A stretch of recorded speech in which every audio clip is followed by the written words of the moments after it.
been a pretty dire week for the precious metals complex this week. Gold shed its $1,200 per ounce status, platinum hit fresh 6-year lows, and palladium joined it at its lowest level in 2 years. Gold is now down to around $1,170 per ounce, down significantly from $1,200 at the start of the week. Silver was at $15.80, palladium at $675, and platinum at $1,070. The market's attention throughout this week has been on the developing Greek debt saga, though the tone has soured from the positivity that surrounded the situation on Monday. Eurozone finance ministers met yesterday in another attempt to resolve the deadlock between Athens and its creditors, but failed once again to thrash out a deal.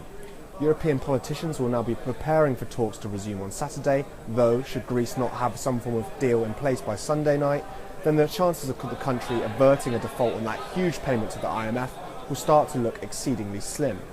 JP Morgan also noted today that Greek banks are likely to remain closed on Monday and capital controls introduced if no concrete deal has been agreed by Sunday night.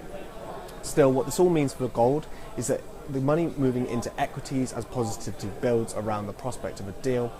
At the beginning of the week, we saw a huge surge of investment into the stock markets and away from the riskier assets such as gold, forcing the price immediately downwards.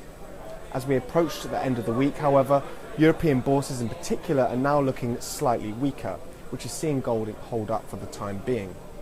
There's not much on the data front today, though some participants will of course be watching the developments in the physical markets. In China, that muted tone appears to be changing somewhat, perhaps in reaction to the lower gold price. Imports were up in May, SG withdrawals at 4 months highs, and the premium has ticked slightly higher to $4 per ounce, suggesting a small uptick in demand, and particularly at a time where Chinese equity markets have taken a step back proportionally. In India, a different story. Heavy discounts remain in place on gold across much of the country, following fears over a prospective drought during the monsoon season.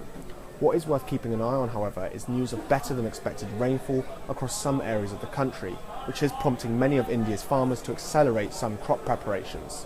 Better crops means more money in the system for India's 120 million odd farmers, who account for around 60% of domestic consumption annually.